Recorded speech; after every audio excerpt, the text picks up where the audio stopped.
Alrighty.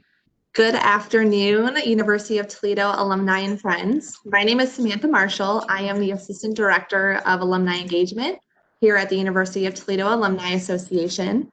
I would like to personally thank all of you for tuning in today for today's presentation, which will focus on how to practice basic mindfulness. Today's presentation will be led by Dr. Deborah Hendricks. Currently, Dr. Hendricks serves as a director of the Pre-Health Advising Center and mindfulness coach at the University of Toledo. Deborah teaches mindfulness workshops for college students and faculty and serves as a guest speaker on and off campus. She has served as a keynote speaker and presents both regionally and nationally at professional conferences on mindfulness. Dr. Hendricks holds a Bachelor of Science in Human Development and Family Studies, a Master of Arts in College Student Personnel, and a Doctor of Education in Leadership Studies, all from Bowling Green State University. Very impressive. She is a certified family life educator and conducted research on the effectiveness of mindfulness, of a mindfulness app among academic advisors. Please join me in welcoming Dr. Deborah Hendricks. Thank you, Samantha, and thank you everyone for joining us today. I'm happy to share this moment with you. Before we jump in though, I want everyone to kind of click in the middle of their screen and you should be able to see an option for the chat box. And I'm just going to ask each participant today to add one word or two about how you're feeling, just checking in with yourselves. You know, lots going on in our world, but let's just take a moment and just share what we're bringing to the table right now. What emotion or feeling do you notice right now in this moment as we get started? Just give everybody a moment to find the chat box, and just to add whatever you're noticing. This noon hour of July 22nd. All right, I see a lot coming in now. Busy, anxious, tired, stress, optimism, uncertainty, lack of motivation. Oh, yeah, all right. Yeah, thanks so much for doing this. It's always nice to kind of know who I'm with. I just want us to be able to start our time together by just taking a few breaths together. So I think most people have had time to add something to the box. And I know that everyone's in different places, maybe an office, a home, children running around, but I'm just going to ask you for the next 30 minutes if there's a possibility for you to get away from any of the distractions, maybe go out to a bedroom by yourself, or part of the office or part of the backyard, maybe turn off TVs or other screens and other emails that you have going on. And just for the next 3 breaths, I'm just going to ask you to breathe with me, and let's get settled in to this moment as we start our time together. So just go ahead and maybe stretch your shoulders and your back a little bit. If you've been sitting, sit a little more upright in your chair. Allow yourself to be alert, but yet relaxed. And we're just going to breathe 3 breaths together.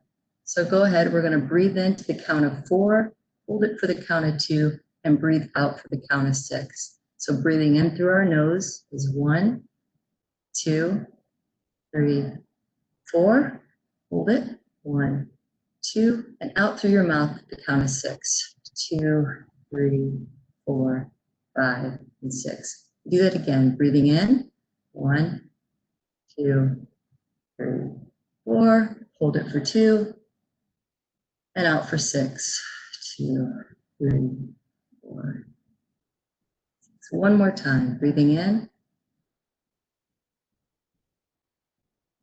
Hold it for 2. And out. All right. Thanks. That just allows us to have a moment to breathe together as we get started. So Samantha gave a big intro, but let me just say that I have been practicing mindfulness for many years. I've taken college courses. I've attended retreats. I've studied with John Kabat-Zinn, if any of you are familiar with mindfulness. He's kind of the guru of mindfulness in the United States. I've practiced with many leaders, actually, though, in the field of mindfulness. At Omega Institute, the Garrison Institute, I've taught mindfulness in the classroom, on and off the classroom, in the communities. I've created workshops for advisors, counselors, therapists. I also taught mindfulness in a distillery. I called that Finding Stillness in the Distillery. I thought that was kind of catchy. And that was right before the pandemic hit. But I do speak a lot on mindfulness. I made it my area of focus in my dissertation for my doctorate program. And what's on the screen is hard to see, but it's my research and then a blog that kind of described my research that was posted on the Mindful Leader website. And Samantha can add those to the chat box if you're interested in reading those and learning more about those. You're welcome to. But why mindfulness? Why now? If ever a time we've needed mindfulness in our society, we've needed a tool to help us manage our stress and regulate our emotions, the time is now. We're in the middle of a pandemic. I follow the American Psychological Association's stress surveys that they do for years. And recently they conducted a survey. It was a Harrison poll conducted on behalf of the American Psychological Association. And what they're finding is kind of obvious, actually, but the negative mental health effects of this pandemic are serious and they're going to be long lasting. They're going to be with us for a while. This COVID-19 pandemic has ushered in chronic stress epidemic. Most of us have been on a roller coaster of emotions trying to juggle working from home. That's where I'm at now, working from home still. Homeschooling children, disinfecting everything all the time, wearing masks, and then the pulse of society with everything else that's going on. Our minds tend to loop endlessly on thoughts and worry and uncertainty. What's going to happen next? And for many of us, as I have done, I grieve the loss of the life that we had pre-COVID and just need a moment to step out of that vicious cycle of worry and make space in this moment to just be. I'm a human being, not a human doing. And too many times I don't give myself that moment. And that's what mindfulness can help us do. Now, according to this survey, many folks are dealing with higher amounts of stress than they've ever dealt with, and it's turning into chronic stress. When stress overwhelms us, we usually switch over to the reacting mode versus responding mode. Now, this is a good indicator that our amygdala has hijacked our prefrontal cortex and is pushing us into fight or flight mode. There's a great researcher, Dr. Richie Davison, he's a neuroscientist actually, from the University of Wisconsin-Madison, and he studies resiliency. And he says, and he also studies mindfulness, of course, but he says that the neuro key, not just the key, but the neuro key to resilience is how quickly we can recover from these fight or flight moments. And he studies this within his labs, but not just getting through these tough times, but becoming stronger as a result. That's what true resiliency is. Now, mindfulness is a great exercise to help us manage our stress and to increase our levels of resiliency. Now, mindfulness isn't new, but it has become more popular and it's growing rapidly because of the high amounts of stress in our society right now. And this year I have seen more articles, more apps, more free webinars on mindfulness because of what's happening in our society. There's Headspace, 10% Happier, Calm, all of those are offering free subscriptions right now.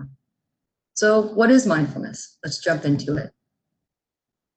There was a study in 2016 that defined meditation, and what it found was there's over 33 different definitions of meditation. Now, mindfulness is a form of meditation, and mindfulness also has many definitions. So what is mindfulness? But simply, mindfulness is just paying attention, and it's paying attention to this moment. And it's paying attention on purpose. And it's also knowing that we're aware and paying attention. So when it's intentionally done, it's an exercise. It's like a sit-up for various areas of our brain. Now, within meditation and mindfulness, there's various forms of mindfulness. So the main three are focused attention, open awareness, and then loving kindness or compassion mindfulness. And those you'll see interweaved in many programs as you search the internet or download these apps. Then there's formal and informal mindfulness. Formal is more structured, and it's like going to the gym. It's sitting for a period of time. But then there's the informal moments of mindfulness that can be practiced throughout the day, while you're brushing your teeth, while you're driving to work, or taking a shower, or even doing the dishes. One definition of mindfulness I like, though, is the one by John Kabat-Zinn, which, as I mentioned earlier, is one of the key founders of the way that we practice mindfulness in the United States. He discovered the mindfulness-based stress reduction program at the University of Massachusetts. But he says that mindfulness is the awareness that arises when paying attention on purpose to the present moment, non-judgmentally, to the unfolding of experiences. Now, we live so much of our lives on autopilot, and we miss so much of that awareness that he defines, that arises when we pay attention. So that's a little bit of what mindfulness is, but let me tell you what mindfulness is not. Mindfulness is not a religion or tied to a religion. It doesn't have to be practiced on a cushion, although it can. I do have meditation cushions. It doesn't involve stopping all of our thoughts. That's a huge misnomer. You do not have to stop your thoughts. And another thing is mindfulness doesn't fix all of our problems. Those are all myths. But mindfulness is currently the most researched type of meditation or attention exercise. Because of the positive findings and the current emotional and mental state of our society, it's growing rapidly. It's become part of the wellness programs in many places like Google, General Mills, Nike, the US military, law enforcement. Law enforcement's using it now more than ever. Also our athletes and those in elementary and high school are now tapping in. Along with the many online versions and apps, there's a lot of ways that we can connect with mindfulness. There's various components of mindfulness and all the programs and companies teaching it. So you can get carried away in learning about the theories and the frameworks. And if you want to get a master's degree, you can actually get a master's in mindfulness at Lesley University. But in our short time together, I want to share just a tiny morsel of mindfulness with you and how it's impacted me. But I have found through most of the programs that I've studied over the years is there's three common variables which are woven in these programs. And those three common variables are intention, attention, and with acceptance. And I'm going to expand on those in just a moment. There's been over 7,000 research studies done, empirical research studies done on the topic of mindfulness and the benefits as of this past year. And really that's still in its infancy. So there's a lot of work yet to be done. But the findings right now have given the researchers the confidence and the findings and the belief that the benefits outweigh any kind of negative consequences. The benefits, though, are growing too in our immune system, our acceptance of ourselves. With students, we see higher test scores. There was a study done that showed students that practiced mindfulness for 20 minutes for 2 weeks scored 30% higher on their GRE than those that didn't practice. We know because of the way that it helps us manage stress that people are finding a reduction in their stress and their ruminating thoughts, their anxieties. These are just a few of the benefits. So let's take a look at the anatomy of an exercise. What does a mindfulness exercise actually look like? So mindfulness meditation for me involves the intention of bringing my focus or my attention, so intention, attention, to an anchor. Or for me, it's the sensation of a breath. We're going to use that as our anchor. And then training my mind to returning back my attention to the present moment by using that anchor or my breath. And I do this with acceptance. So each time I become aware that I'm caught up in thought, I just simply notice and bring my attention back. So I'm focusing on the present and training my mind to be aware. and doing so with a positive or accepting mindset. Now, this practice allows my mind and body to rest in the present moment and accept or lean into whatever I'm experiencing, whatever I'm noticing. I do that with kindness, without judgment. So instead of getting caught up in my thoughts and that constant chatter or voice in my head, I acknowledge that the thoughts are just thoughts, that I'm the creator of my thoughts. And I can view those thoughts more so as objects, like I would clouds in the sky. They just come and they go. I don't need to get caught up in them. Mindfulness is a training exercise for our emotions. And Richie Davison, the scientist from the University of Wisconsin-Madison, says that our emotions can be trained. And this is what he studies. And he says emotions, such as happiness, should be thought of in the same way as we think of motor skills. And motor skills can be trained. And the first step in training a motor skill or our emotions is to become aware of our thoughts. Most people don't realize how often their mind wanders and how often they're caught up in those thoughts. A study out of Harvard by Matt Killingsworth found that on average, adults tend to daydream and engage in mind-wandering thoughts 47% of their lives when they're awake. This means half of our lives we're not even present or aware of the moment. Neuroscientists have found 3 pathways in the brain that are strengthened when we practice mindfulness. The first is we become more able to direct and train our attention, so the ability to focus. The second is that we can enhance our awareness to what is happening outside and what is happening within us, or self-awareness. The third is our ability to regulate that behavior. But first, we have to become aware of it. So mindfulness basically rewires our brain, and it creates space between whatever is happening and our ability to respond to whatever is happening, to that event. So can we practice for a moment together? I know we took a few breaths at the beginning, but that was just taking breaths. And even though that was relaxing, it's allowed us to settle in.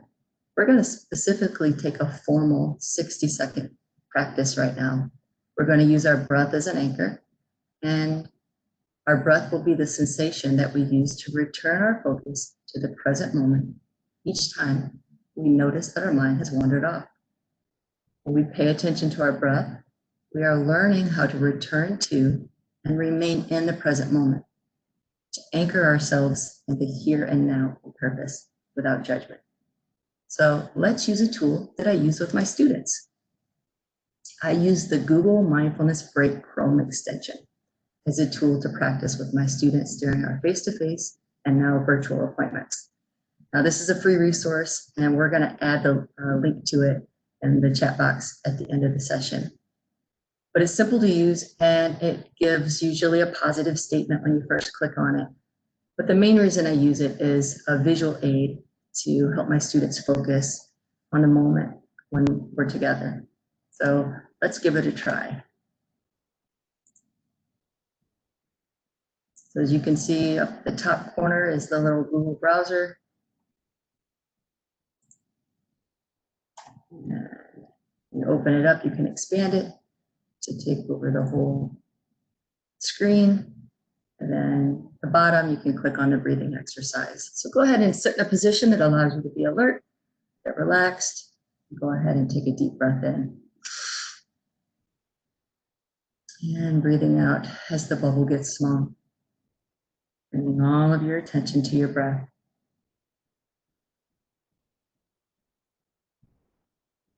You're not thinking about your breath right now, you're just experiencing it. It's allowing you to be fully present in this moment.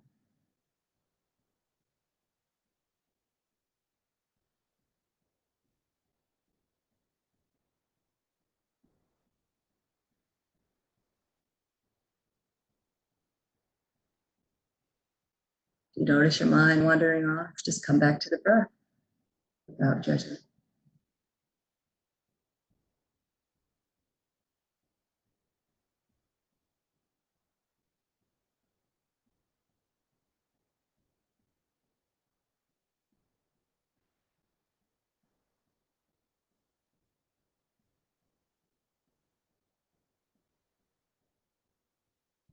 Awesome. 60 seconds goes by so fast.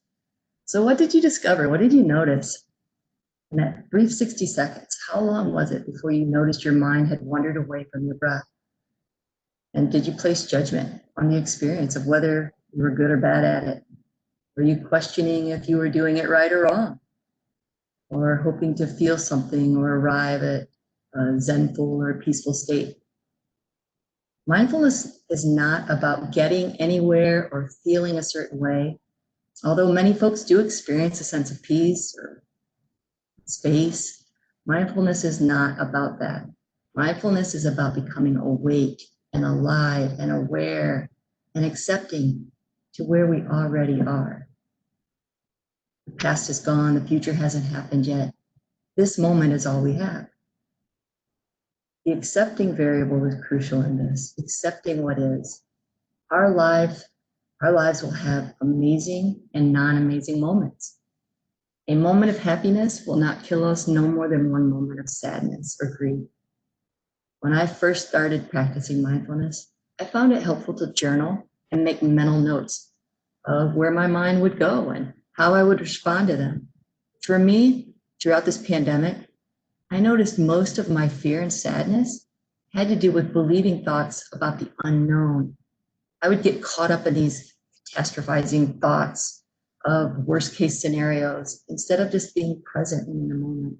And yeah, sometimes the moment was sad and scary, but a lot of the overwhelming thoughts were because of my ruminating thoughts. I would get myself worked up about situations that might not ever occur instead of just living in the present moment, even if those moments were a little tough.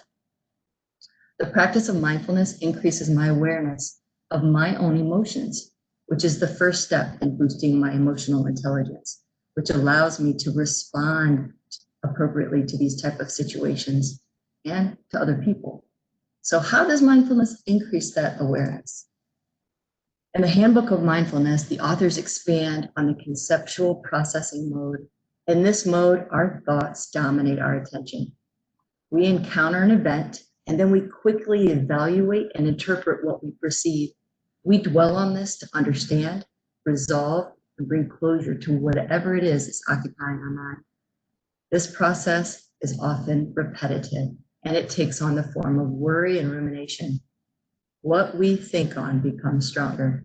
If we habitually worry and think about things that we cannot change or control, the emotion of worry will become stronger. This strong emotion can increase our levels of stress. It can trigger the amygdala to dump high amounts of cortisol into our system, the stress hormone needed for fight or flight, but not needed for thought that we have that may never happen. Another ruminating thought that many of us focus on is our own negative self-talk. I find this often with my students. You know, that voice inside of our head that narrates all of our activities, real or imagined. And if we habitually entertain this negative self-talk, those voices that say we're not good enough, smart enough, talented enough, then those voices become stronger. Those thoughts become stronger. Those thoughts become our belief, and those beliefs impact our behavior. There's a saying in neuroscience. It says neurons that fire together, wire together. The more that we think on things, the stronger it becomes. Our thoughts impact our emotions, our beliefs, and ultimately our behavior. Now, the practice of mindfulness allows us to switch over and operate in an experiential processing mode, which involves observing the facts without trying to derive meaning. And we become aware of our thoughts, emotions, and behaviors and our relationship to them. Instead of being angry, we can see that we're having thoughts that are of anger. We can recognize the thoughts without getting caught up in them or identifying them as part of who we are. Instead of saying, I am angry, I'm having feelings of anger right now. There's a difference.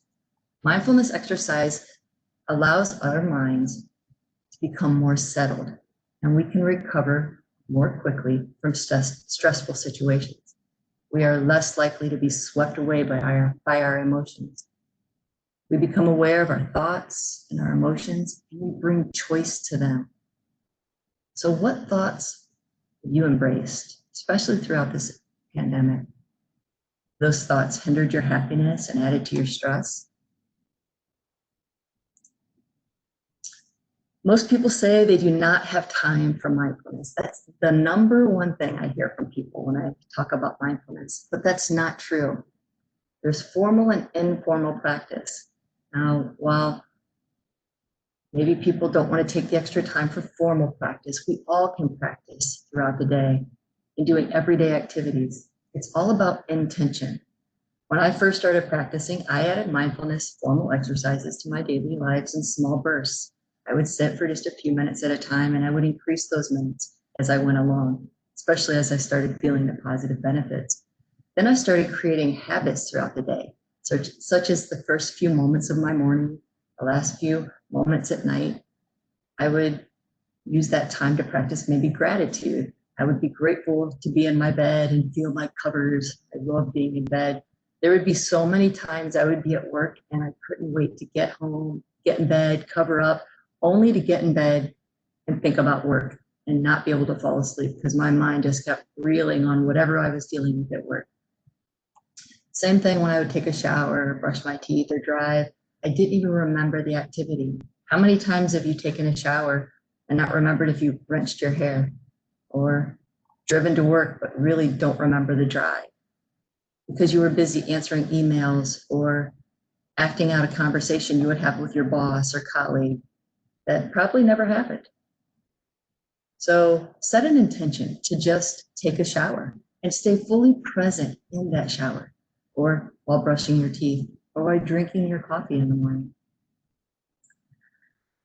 So as I practiced throughout informal and formal, those times increased as I moved along in my practice. So I want to now try a formal practice with you all together if you're ready, which I think that's why you tapped in.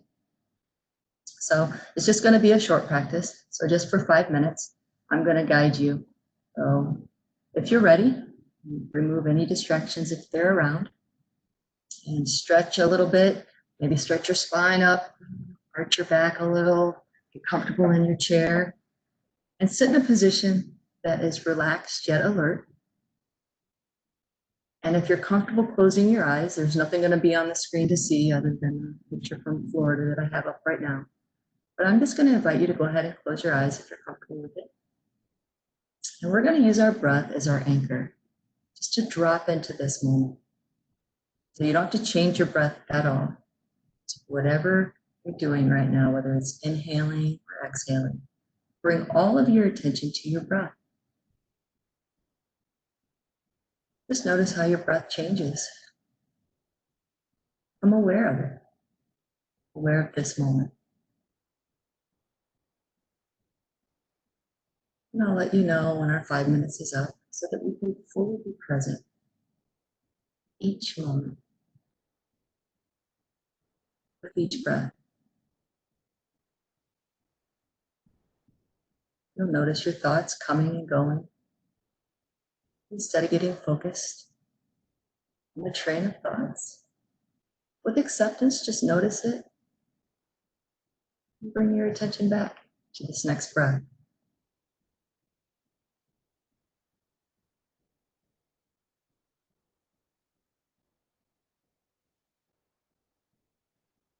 Maybe noticing if you're more of a belly breather or a chest breather. Noticing with each breath if it changes the position of your back and shoulders.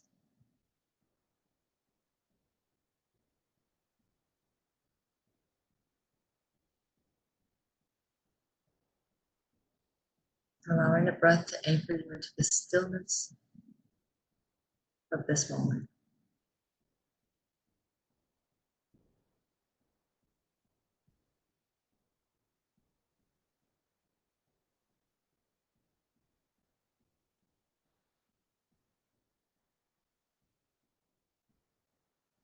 No place to go, nothing to do other than be fully alive and fully present in this moment.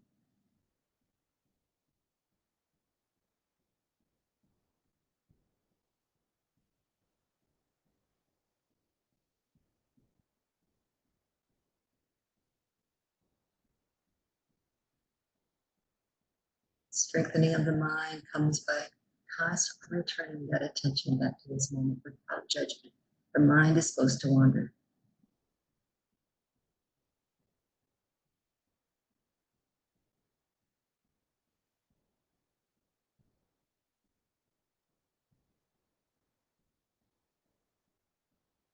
Again, just accepting what is in this moment. Not trying to change anything, but be present with each inhalation and each exhalation.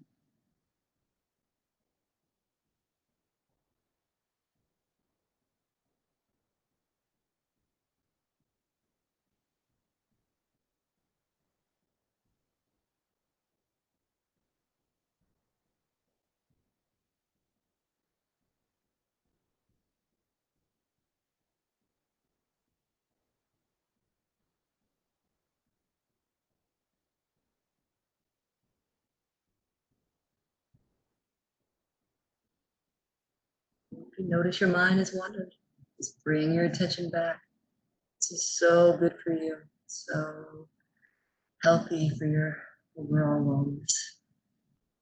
Accepting what is in this moment.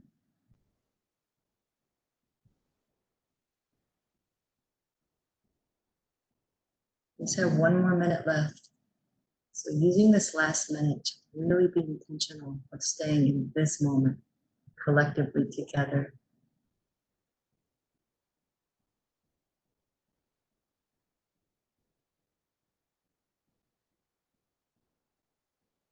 Maybe noticing there's a beginning and a middle and end to your inhalation and a pause.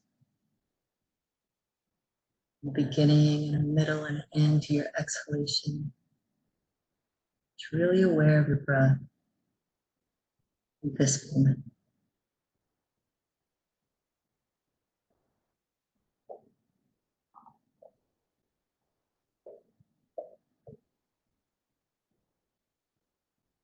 Excellent. If your eyes are closed, you can go ahead and open them. Do a little stretch again, and smile.